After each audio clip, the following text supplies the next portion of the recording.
გააკლავს საქართველოს არაჩვეულებრივი გამოფენა კინოშედევრი ფოტოკადრებად. ექსპოზიციას თეატრის, მუსიკის, კინოსა და ქორეოგრაფიის სახელმწიფო მუზეუმის ისტორიული ნაწილის 6 დარბაზი დაეთმო. ელდარ შენგელაიას იუბილეზე მის უსტუმრებს რეჟისორის პოპულარული ფილმებიც უჩვენეს. ორიგინალური და მოულოდნელი საჩუქრები დღეს ქართველ რეჟისორს 80 წელი შეუსრულდა.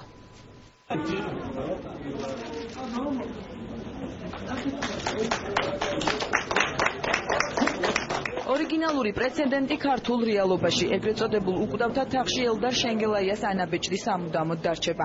ის საზეიმო ვითარებაში თავად იუბილარმა გახსნა. რეჟისორის იუბილეს ხელოვნების სასახლეში არაჩვეულებრივი გამოფენა ეწოდა. 6 დარბაზი შენგელაიას შემოქმედებას დაეთმო. კოსტიუმები, ხელნაწერები და სცენარები, მოეწყო პოპულარული ფილმების ვიდეო ინსტალაციებიც. ელდარ შენგელაია მილოცვებს დილიდან იღებდა. სასახლეში მეგობრები, კოლეგები და პოლიტიკოსები იმყოფებოდნენ. ძალიან მიხარია. ის კი არ მიხარია, რომ ჩემი ამდენი წლის გახდა. მაგრამ რომ ამდენი გააკეთა ცხოვრებაში და სამართლიანად დაუფასდა. თავის ქვეყნის დიდი პატრიოტია.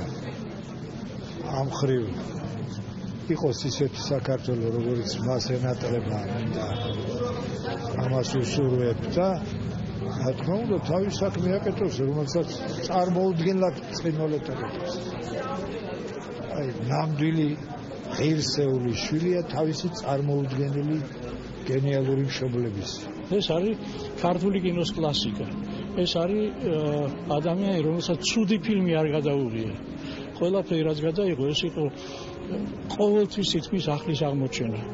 მან აღმოაჩინა ის მიმართულება, ალბათ სხვებთან ერთად კიდევ, რაც დაკავშირებული არის იგავურ თხრობასთან ქართულ კინოში.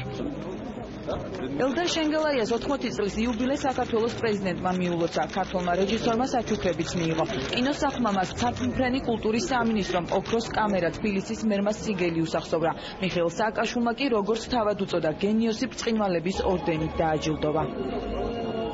ბატონოდან მინდა გითხრათ, რომ რა თქმა უნდა ყველანი გავფრინდებით აუცილებლად. საქართველოს აუცილებლად ისეთი იქნება, როგორც ერთაოს წარმოედგინა, როგორც თქვენ წარმოგედგინათ, როგორც ჩვენ ყველას გვინდა. და ყველაზე მეტად თქვენ შეგესწავლათ, არ არსებობს საქართველოს სახელმწიფო იერარქიაში გენიოსობის ორდენი. იმიტომ რომ გენიალური პიროვნებები რამხვალ ძალიან ცოტა და ეხლა ამიტომ ესეთი ორდენი არ შემოგვიგია. მაგრამ არსებობს ის, რასაც ასევე ყველაზე მეტად შეესაბამება ბატონ ელდარ შენგელაიას პიროვნებას. ეს არის ბრწყინვალების ორდენი. და მე მინდა ქართული სახელმწიფოს სახელით გადავცე მას ეს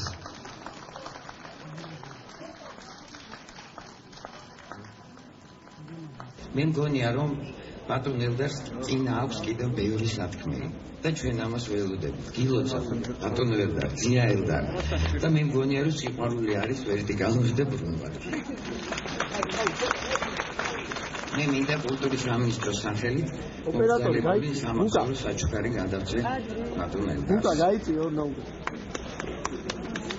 მინდა თბილისის მერის სახელით გადმოგცეთ აი ეს ძვირფასი შესანიშნავი სიგელი, რომლითაც თქვენ გენიჭებათ ქართული კულტურის ამაგდარის წოდება. მე ძალიან დიდი მადლობელი ვარ. შეიძლება არც ვარ ღირსი ამისი, მაგრამ რახან გააკეთეთ ესეთი, მე უღრმეს მადლობას უცხადებ თქვენ, მთელ საზოგადოებას, ქართულ საზოგადოებას. ბრგვალი თარიღის აღსანიშნავად საგანგებოდ დამზადებული ტორტი რეჟისორმა გაჭრა. ელდარ შენგელაიამ თეატრის, კინოსა და ქორეოგრაფიის სახელმწიფო მუზეუმში გამოფენილი ნამუშევრები მიხეილ სააკაშვილთან და კულტურის მინისტრის მოადგილესთან ერთად დაათვალიერა. ქართველ რეჟისორს იუბილე ორიგინალურად მიულოცა ნინო ანანიაშვილმა. ჯერ პატარების შესრულებით დადგმული ნომერი აჩუქა, შემდეგ კი იუბილართან ერთად ცეკვა ცისფერი მთების მუსიკის ფონზე შეასრულა.